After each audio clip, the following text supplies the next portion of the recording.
വെള്ളാപ്പള്ളിയുമായി ബന്ധപ്പെട്ട് വെള്ളാപ്പള്ളിക്കെതിരെ നേരത്തെ ഉണ്ണിബാലകൃഷ്ണൻ പറഞ്ഞതുപോലെ മൈക്രോ ഫിനാൻസ് കേസൊക്കെ നല്ല ശക്തമായ ആ കേസ് മുന്നോട്ട് പോയിരുന്നത് VSന്റെ കാലത്താണ്. പിന്നീട് പിണറായി വിജയൻ വന്ന ശേഷം ആ കേസുകളുടെ കാര്യത്തിൽ അങ്ങനെ ഒരു മുന്നോട്ട് പോക്ക് ഉണ്ടായിട്ടില്ല.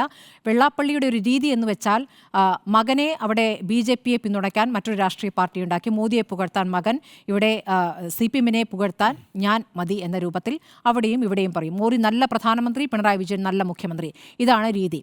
ഇങ്ങനെ പറഞ്ഞുകൊണ്ടേയിരിക്കുന്ന വെള്ളാപ്പള്ളിയെ വർഗീയ പരാമർശങ്ങൾ നടത്തുന്നത് ഇതാദ്യമല്ല എന്ന് നമ്മൾ തുടക്കത്തിൽ തന്നെ പറഞ്ഞതാണ്. നേരത്തെ പറഞ്ഞ നൗഷാദ് ഈ അഴുക്കുചാൽ വൃത്തിയാക്കുന്നതിനിടെ അപകടത്തിൽപ്പെട്ടയാളെ രക്ഷിക്കാൻ ശ്രമിക്കുന്നതിനിടയിൽ മരിച്ചയാളാണ്.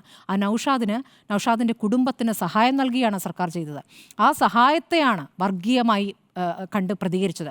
അന്ന് പക്ഷേ പിണറായിയുടെ കാലത്ത് തന്നെ അന്ന് കേസെടുത്ത ശേഷം വെള്ളാപ്പള്ളി ഭയന്നു. കേസെടുത്ത ശേഷം വേഗം മാറ്റി നൗഷാദിനെ പുകഴ്ത്തിക്കൊണ്ട് അടുത്ത പ്രതികരണം നടത്തുകയും ചെയ്തു. ഇനി തോന്നുന്ന സമയത്ത് വളരെ പെട്ടെന്ന് തന്നെ അങ്ങോട്ടും ഇങ്ങോട്ടും ഏത് വള്ളത്തിലും കാല് വെക്കാൻ പറ്റുന്ന രൂപത്തിൽ നിലപാടുകൾ മാറ്റാൻ കഴിയുന്ന ഒരു നേതാവാണ്.